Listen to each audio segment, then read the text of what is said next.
Welcome back to the Deep Dive. We are continuing our 10-part journey through the book Language Exchange Theory. We are. And I have to say, after our last discussion, I was left with this beautiful, almost romantic image of what language learning can be. The dance of souls. The dance of souls, exactly. It's not just studying, it's a way of life. It sounded, well, magical, like something out of a movie. It is a beautiful philosophy. It really gives us the why. Yeah. But philosophy, unfortunately, doesn't always help you when you're staring at a blank screen on a Tuesday night. Right. And you're just wondering why no one is replying to you. And that's the cold shower we're taking today. We're moving from the philosophy to the reality. The reality. Because you might be thinking, okay, that sounds amazing. I want a soul connection. But where do I find them? But where do I actually find this person? It's the number one question. Yeah. And usually the answer people come up with is, I'll just download an app. Right. And the reality for most of us is what the book calls the sea of apps. And honestly, it feels less like a sea and more like a swamp sometimes. That's a good way to put it. You're swiping, you're sending hello into the void, you're getting ghosted, or you're just drowning in notifications from people who seem more interested in dating than conjugation verbs. It's a very, very common experience. That sense of drowning is exactly why this deep dive is so important. Okay. We're focusing on Chapter 2, Preparation. The ecology of finding a partner. The ecology of finding a partner. If the first session was about why we sail, this is the nautical chart. This is the navigation map to get you out of that swamp. So our mission today is to stop drifting aimlessly and actually find a co-navigator. Precisely. We need to look at the ecology of the platforms themselves, how to write a profile that actually works. And, spoiler alert, it involves writing a love letter. A love letter, okay. And why the biggest mistake you can make is looking for someone who is exactly like you. Let's unpack this. Because I think most people, and I'm including myself here, just download the most popular app, create a login, and, hope for the best. And the source material suggests that's the wrong move right out of the gate. It talks about choosing your sea. The book makes a really compelling point here. It says, you wouldn't look for fish in a desert. You have to understand the ecosystem you are entering. So not all apps are the same. Not at all. They're designed to encourage different behaviors. So if you go to a place designed for quick chats, you can't be surprised if you don't find a deep philosophical partner. Okay, so let's break down these ecosystems. The book uses some fantastic analogies. The first one is the International Airport Lounge. Right, the airport lounge. What does that look like in the app world? That's your SNS style apps. So think, HelloTalk or Tandem. These are platforms with really high traffic, moments or timelines, very visual interfaces. SNS, just to clarify for everyone. Social networking service. So it's like a Facebook or an Instagram, but just for languages. You have a feed, you can post photos, people can like your corrections. Got it. And the analogy is perfect because an airport lounge is, well, it's busy. It's busy, it's noisy. People are passing through constantly. You're watching people come and go, checking the departure board. It is transient. And like an airport lounge, it's great for spontaneity. You can post a sentence, ask, is this natural?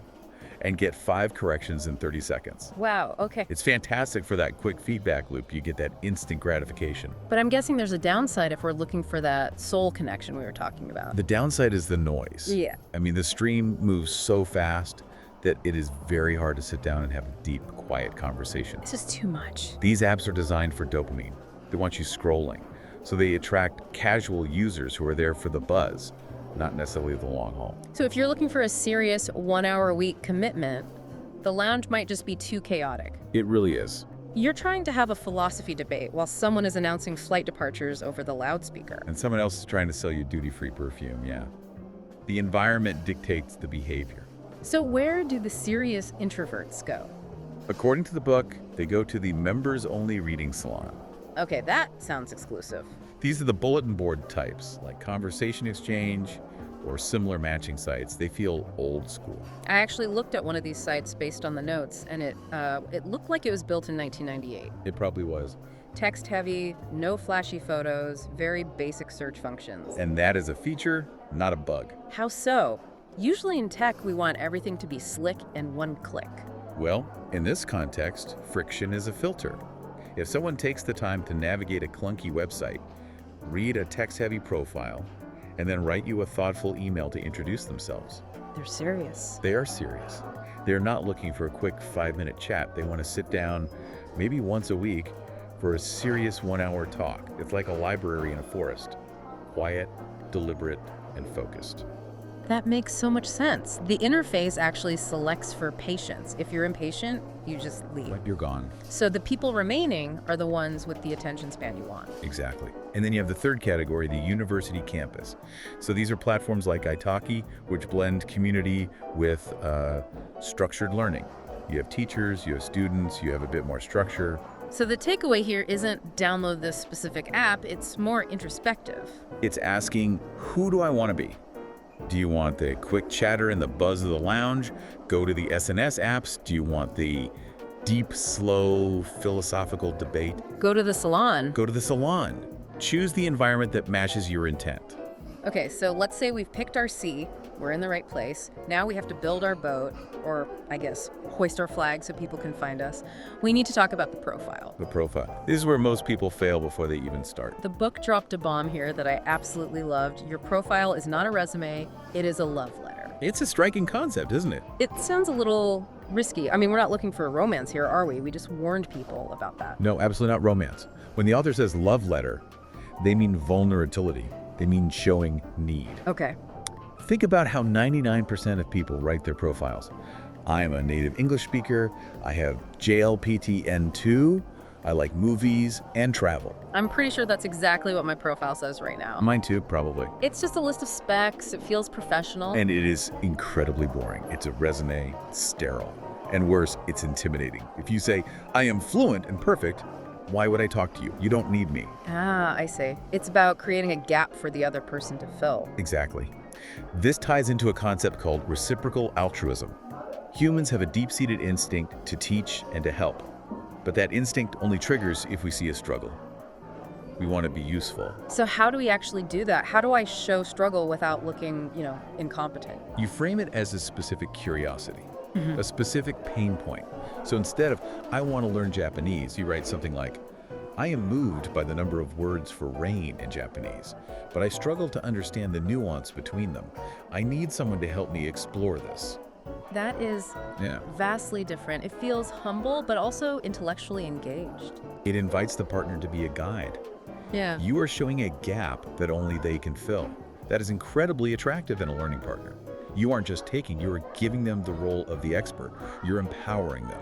That connects to another point I found fascinating, the spice curry theory. This is about being specific with your hobbies, right? Yes. The rule is, remove abstract hobbies. I like cooking is a weak hook. It's low resolution. Who doesn't like cooking? Or eating. Right. It's like saying I like breathing or I like music. It tells me nothing about who you really are. So what's the alternative? The book suggests you replace that with a high-resolution scene. My favorite time is Sunday afternoon, blending spices to make curry from scratch. That paints such a picture. I can smell the cumin. Just hearing you say that, I can see the kitchen. And that's the power of it. It creates context. It attracts people who vibe with that specific, slow-living, detail-oriented people. But, practically speaking, it does something even more important. What's that? It gives the other person an easy opening line. Ah, because they don't have to think of something clever to say. They don't have to say, hi, how are you? Which is the boring opening in history. They can say, what spices do you use? Or do you make naans? You've given them a handle to grab onto. You've done the heavy lifting for them. So you're lowering the barrier for them to talk to you. You're also advising people to flip the script from take to give. This is crucial. Don't just say, please teach me English. That's a demand. It's a burden. So you need to offer value. But what if I'm not a teacher? What value do I have? I'm just a learner. You have your culture. You have your perspective. I can explain the nuance of American business culture, or I can explain the slang used in anime. Show that you are a resource, not just a drain. Even if you aren't a teacher, you are an expert in your own life. I love that. Okay, so we have a killer profile. We've written our love letter to the language. We're in the right app. Now we start looking at other people. Right. And here is where it gets really interesting. And honestly, a bit counterintuitive. The book warns us about the trap of commonality. This is one of the most important insights in the book, and it goes against almost all standard advice. And standard advice is find someone with the same hobbies. If you like soccer, find a soccer fan. Of course. It sounds logical. If we both like soccer, we'll have things to talk about. It feels safe. Right. So why is that a trap? It leads to what the book calls the paradox of shared context. Okay, break that down for us. If we both love soccer perfectly, and we watched the same match last night, our conversation goes like this. Did you see that goal in the 90th minute? Yeah, amazing. Yeah. End of conversation. Because you both already know. You experienced the same thing. You saw the same replays. Exactly. You share too much context. Yeah. There is no need to explain, describe, or elaborate. And explaining and describing is the entire point of language learning. Wow. You need to bridge a gap. If there's no gap in knowledge, there's no bridge to build. That is mind-blowing. I never thought about it that way. We rely on shorthand when we share a passion. We just grunt and nod because we get it. Right. But language learning requires us to not get it. Precisely. So if I shouldn't look for someone who is my clone, what am I looking for? Yeah, who is the ideal partner if not my twin? You're looking for intellectual curiosity. The best dynamic is often, I know nothing about your world, please explain it to me. That forces you to use language to bridge the gap. That takes so much pressure off finding a soulmate in terms of hobbies. I don't need a soccer fan. I need someone who asks, why do 22 people chase a ball? And then you have to explain the rules, the passion, the history. You have to explain what offside means. That is where the language growth happens. You are forced to articulate the obvious. But we do need to filter people, right? Because the internet is, well, the internet. We still have to dodge the weirdos. Oh, yes. You need to spot the serious learners versus the scammers or the people looking for dates.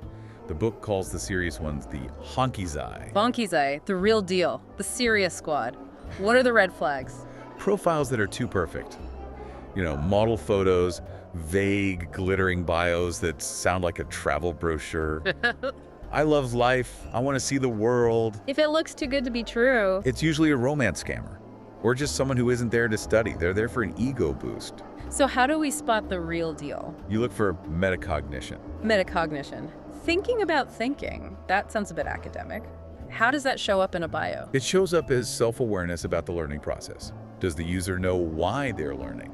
Do they list specific struggles? Ah, A serious learner writes something like, I'm good at reading, but I freeze when speaking. I need patience. I see. It's that vulnerability again. That self-awareness is the scent of a serious learner. It shows they have struggled, they have analyzed their struggle, and they are ready to work. They aren't just daydreaming about being fluent, they are in the trenches. That's a really useful filter.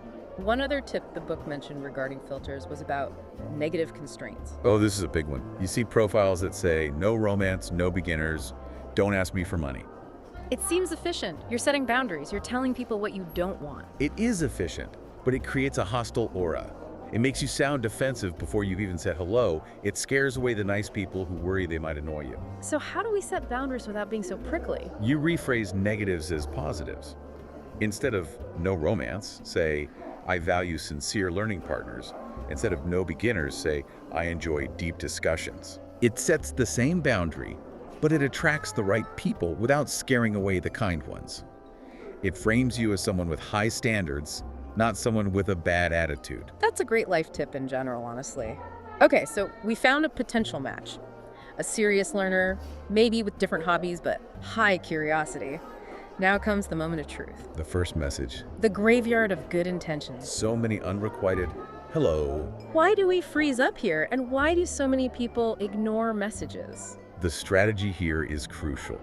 Low cognitive cost. Explain that. What is cognitive cost in a text message? Imagine you get a message from a stranger that says, tell me about your country. Ugh, I immediately feel tired. That feels like homework. I have to write an essay. Where do I even start? Politics, food. That is high cognitive cost. You have to think, structure, organize. The cost to answer is too high, so people procrastinate. I'll answer later. Later never comes. So we want to make it easy for them. We want grease the wheels. You want to ask a binary or a very specific question based on their profile. So go back to that profile we talked about. I see you like coffee. Light roast or dark roast? It's so easy to answer. Dark roast. Boom, you're in a conversation. Precisely. You want to lower the barrier to entry. It's a tiny nudge. Once the ball is rolling, then you can get deep.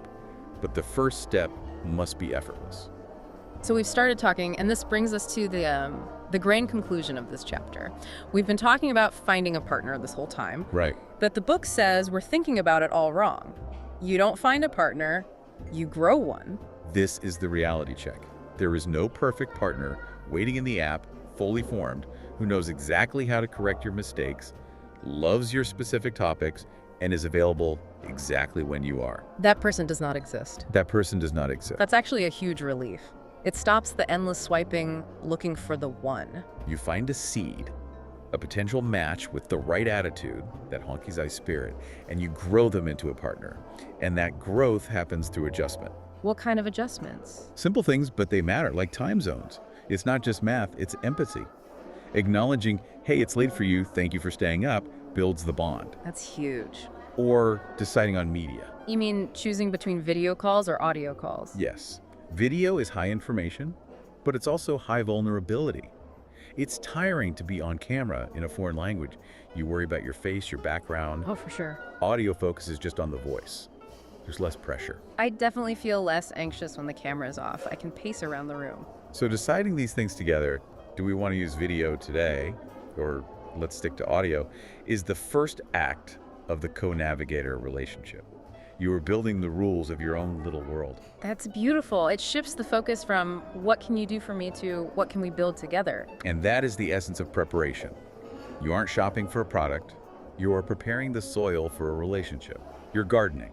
Okay, so just to recap our mission for today, because we covered a lot of ground. First, stop looking for the perfect app and choose the one that fits your vibe lounge or library. Second, rewrite your profile. Kill the resume. Write a love letter to the language. Use specific scenes like that spice curry to create hooks. Third, stop looking for your twin. Look for someone curious enough to learn about your world. Avoid the trap of shared context. And finally, remember that the first message should be low friction, and the relationship is something you build brick by brick. You grow the partner you need. Exactly. It feels like we've got the boat, we've got the map, and we've found a crewmate. But here's the thing.